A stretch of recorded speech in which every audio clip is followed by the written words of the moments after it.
When people think of classic LEGO, many themes come to mind. Pirate, space, city, and castle. Those who like fantasy worlds and medieval history are drawn to castle. If you grew up during 1978 and 2013, there's probably a castle sub-theme that you have nostalgia for. Let's take a look at the full history of LEGO Castle on this episode of Tavern Talk.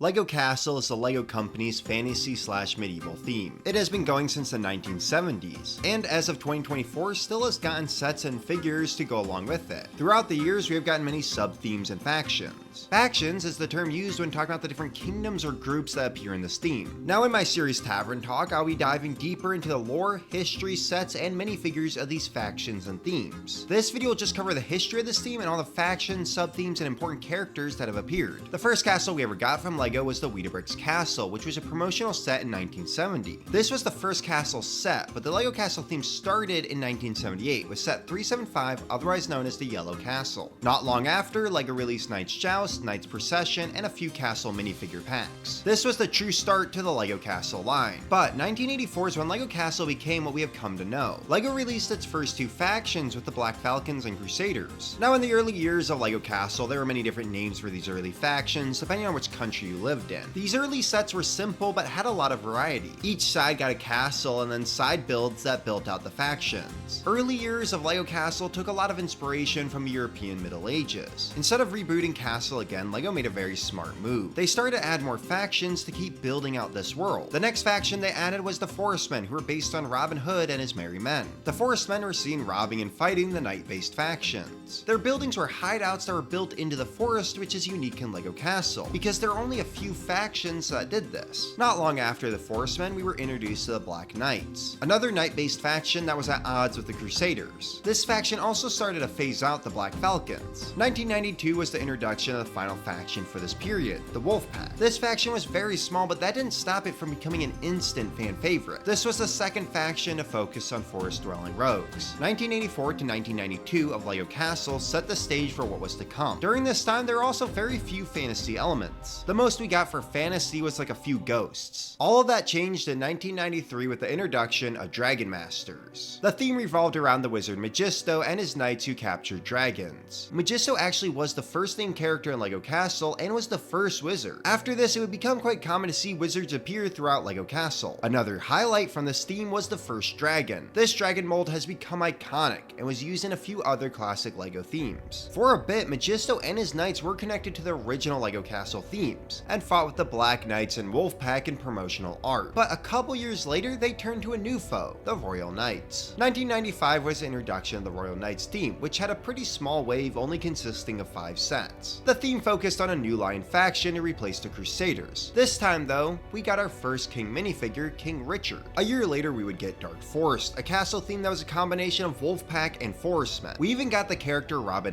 Hood who led this band of rogues. This was the final forest-dwelling rogue faction LEGO made till 2022, which was definitely a missed opportunity by LEGO. This era of LEGO Castle would end in 1997 with the Fright Knights. Fright Knights focused on Basil the Batlord and Willow the Witch. Depending on what country you lived in, they had different stories. It was either Willow as the puppet master who controlled Basil and his knights, or Willow and Basil were enemies. No matter what, this theme definitely dived deeper into the world of fantasy. It also gave us a Bat faction, which was a nice change. Royal Knights, Dragon Masters, and Fright Knights set up the formula for future LEGO Castle themes. After this, we would get a good guy faction led by a king. That would be defending his lands from either an evil warlord or a wizard. Sometimes even both. Many people have said that they don't like this time period because it's more fantasy based and because of the builds. Personally, when it comes to the fantasy part of it, I think this was the right direction for LEGO to take because it opened up new options for the sets. When it comes to the builds, this is sadly because of a move LEGO did. From Dragon Masters to Knights Kingdom 2, LEGO used big parts and focused more on the playability than the displayability or the build experience. That doesn't mean that there aren't outliers to this, but overall they're just fun to play with. Dragon Masters through Fright Knights is iconic in its own way, but the introduction of Magisto, King Richard, Robin N. Hood, Will the Witch, and Basil the Batlord makes this time period stand out even more. I think this was such a great move by LEGO to give us figures and characters that stand out and sort of represent each faction, but also didn't overdo it by flooding us with hundreds of characters. Original LEGO Castle had the bare bones for world building, which was perfectly fine, but as someone who loves LEGO lore, I think building a LEGO Castle world with these characters was the right move. It also helped that they used some of these characters in other media. LEGO Castle was featured in the hit game LEGO Racers, a Mario Kart style game that revolves around the characters and worlds LEGO introduced to us in their original themes. There were 3 different castle raceways you could play on. Dark Forest Dash, which showed the Dark Forest and a Dragon Master Fortress. Royal Knights Raceway, which showed the Royal Knights and Black Knights. And finally Nightmare Anthon, which focused on the Fright Knights. These characters also made an appearance in the Time Cruisers comic strip. The LEGO fun to build video game even had a level of King Richard versus Magisto. When it comes down to it, there wasn't a ton of world building, but there was way more in this time period versus the Lion Knights to Wolfpack time period. It's definitely one of the reasons this time period, even with all the hate it gets, sticks out to me. 1998 gave us a new castle theme that was the first of 2 themes to take a break from the European style based castle sets. 16 years before we got ninjas doing whatever ninjas do now really in Ninjago, we got LEGO Ninja, which was based on feudal Japan. The first year theme revolved around Shogun Ji Dan, who leads the shogun's defense to protect his treasure. He is opposed by the bandit chief Kendo and his band of robbers. In 1999, the story switched. This time, an evil emperor invaded the land, plundering all he could. This theme was a nice change after the 20 years of European-based castle sets. It was cool to see the different kinds of minifigures and architecture. Just like previous castle themes, they did pull from historical inspiration, but they changed it up a bit and had some non-realistic elements. There are so many other cool time periods throughout the world that I wish LEGO would give us similar treatment to. With the end of Ninja, the turn of the century brought us into a brand new LEGO Castle theme, with Knights Kingdom 1. This theme kept the design of simplified structures, which at the time felt very much like junior sets. On the other hand, the minifigures were a major step up. They were way more detailed with new torsos and faces. This was perfect because it allowed them to make the first LEGO Castle royal family. First off, there's King Leo, who led a new lion faction. With him was his wife Queen Leonora. Finally, their daughter Princess Storm, who was the first female knight minifigure. Against them was the evil Cedric the Bull, who led a bandit army that had fearsome war machines. Something that stood out in Knights Kingdom was that 4 of the sets featured chrome pieces. The reason behind it was for you to collect all 4 so you can make the Silver Knight. In 2004, we'd get our next LEGO Castle theme, Knights Kingdom. Oh no, that isn't a mistake. LEGO literally put out a castle theme under the same name right after we just got in the first Knights Kingdom line. This second theme has nothing to do with the first Knights Kingdom line, which is why the first is called Knights Kingdom 1 and the 2004 wave is called Knights Kingdom 2. After Bionicle, LEGO wanted to capture that success again, so they went all in for Knights Kingdom 2. There was so much to this theme. The theme was focused on a group of knights who were led by King Matthias. There were 4 knights who each had their own unique color scheme. Who are the main characters of this line? These knights were Jaco the Rookie, Danju the Wise Veteran, Santis the Strong, and Raskus the Joker. The whole theme took place in the fictional kingdom of Morcia, which is the kingdom of King Matthias. Opposing them is the evil Vladik, who leads legions of Shadow Knights. Now the entire story of this theme can actually be seen in the sets, which you can see on the map that came with the sets. Alongside the system sets, LEGO made buildable action figures that came in cans. The idea was very similar to Bionicle, but they used a very different building style. There were a total of 3 years of Knights Kingdom 2 sets. There is so much lore and so many sets I wouldn't even have time to summarize it in this video. So if you want to know more about this theme or any other LEGO Castle theme, subscribe so you can keep up to date with LEGO Tavern Talk. Also, if you want to know more about Knights Kingdom 2 from the expert on it,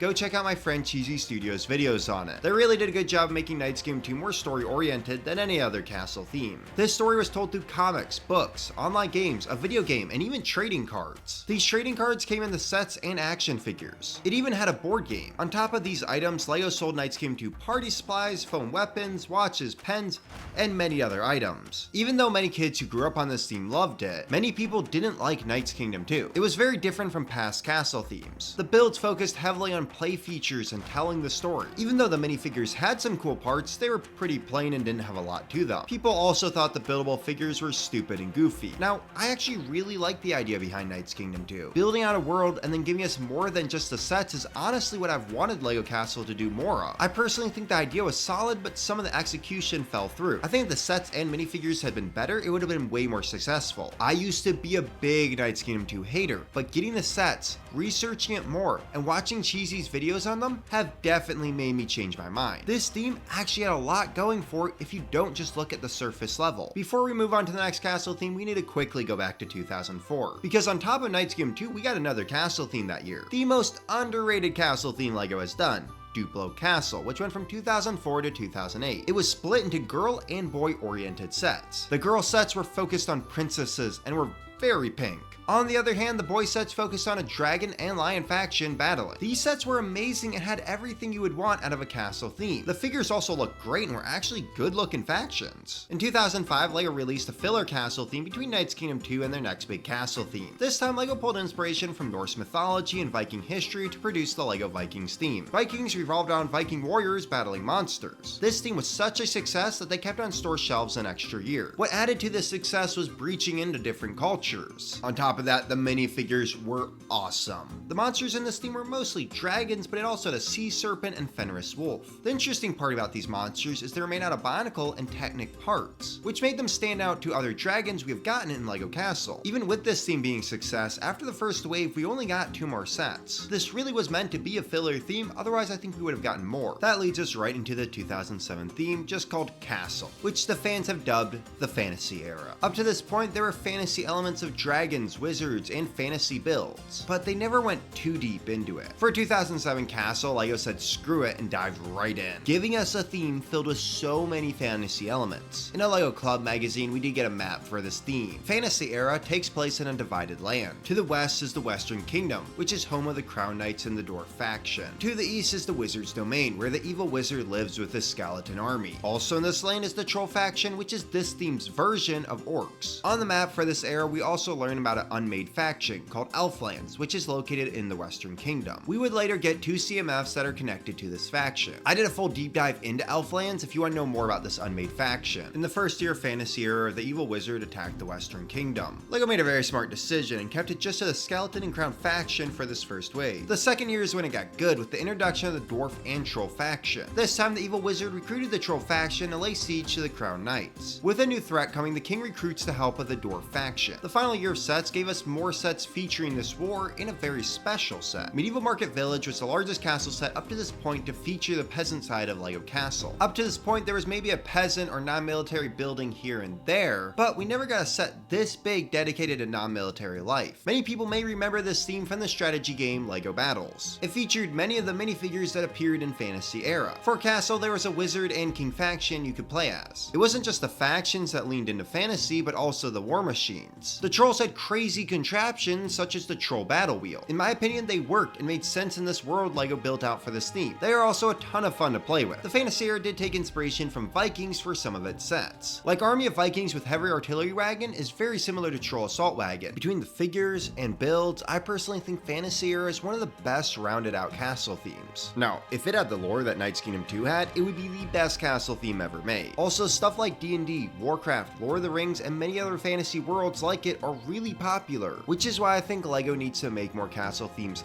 like this. In 2010, LEGO added a new LEGO theme, Collectible Minifigures. CMFs are blind bags, now boxes, that contain a figure. This theme is significant to LEGO Castle because throughout the many series this theme put out, we got lots of medieval figures. Many of them are even directly attached to the LEGO Castle theme, such as the Falconer or Yellow Castle Knight. Also, in a bunch of medieval figures bios are references to other castle factions and characters. Also in 2010, we got LEGO Kingdoms, the replacement to Fantasy Era. This theme took us back to the basic premise of early LEGO Castle with 2 human factions battling it out. The only fantasy elements were a few wizards. The theme focused on the Lion Kingdom, who were being invaded by the Dragon Kingdom. The sets from this theme are good, but they definitely are simpler than the Fantasy Era sets. The major highlight of this theme though was definitely the minifigures. The detail and variety was amazing, definitely some of the best we have gotten in LEGO Castle. Even though it's another Red Lion faction and another Dragon faction, the Dragon faction was unique. It was the first time we got a dark green faction. Getting a Knight faction with a pearl dark gray and dark green color scheme stood out compared to the other factions we had gotten. Out of every castle theme, I would say Kingdoms did the best job of incorporating civilian life into the sets. We got a small blacksmith, a barn and windmill, and even a few peasants in a tournament set. After Kingdoms came 2013 Castle, which was the last true castle theme. This theme only lasted a year before being discontinued in 2014 without getting a second wave. Even though many people grew up on this theme, it was a big big disappointment among Castle fans. The problem with 2013 Castle is that it didn't bring anything new to Castle. It came right off the heels of Kingdoms and basically just copied it. Yet again, we got another dragon and another lion faction that were both knight based. They also both used colors we'd seen so many times by now. The figures were good, but compared to Kingdoms, they were sort of a letdown. At this point, this was our 6th dragon faction and our 7th lion faction. Many of the sets just copied what we'd gotten in Kingdoms. They did add a bit of fantasy with a dragon and wizard, but that was really it. Overall, this theme actually wasn't that bad,